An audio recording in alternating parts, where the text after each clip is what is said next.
Ang manok og karon na diri sa tong barn og range ng apita. Alright, mga sayang manok mga pita kay atong susihon ang atong mga cockerels everyday kay para makita nato kung naabay nagsakit or wala.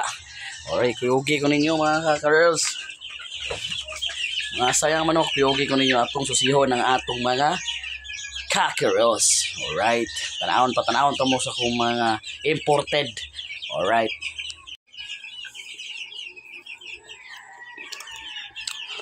Alright, una ko mga imported, mga kasayang manok.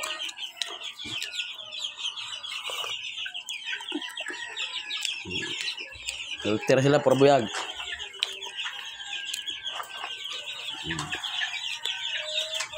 Filter sila por buyag.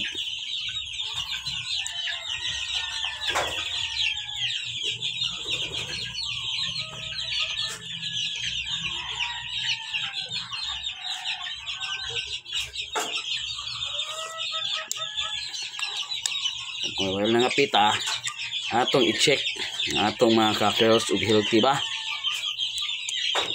Ugma ato na pud silang i-disinfect para di gyud layo gid sila sa sakit.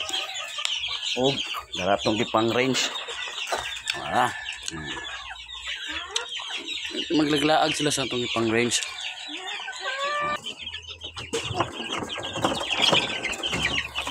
Right. Tira nga atong mga cockerels, mga kasayang manok.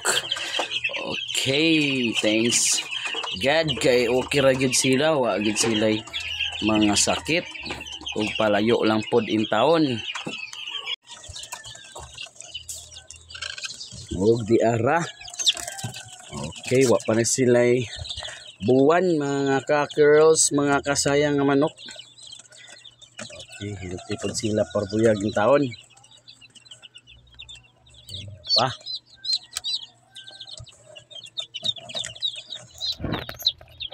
Alright mga kasayang manok, kung manag-flex na to ang atong mga cockerels while nagkapita. Oh, pero tingnan mi og kondisyon kay ko gipaningot ko sa akong kape. Alright, sayang ang manok.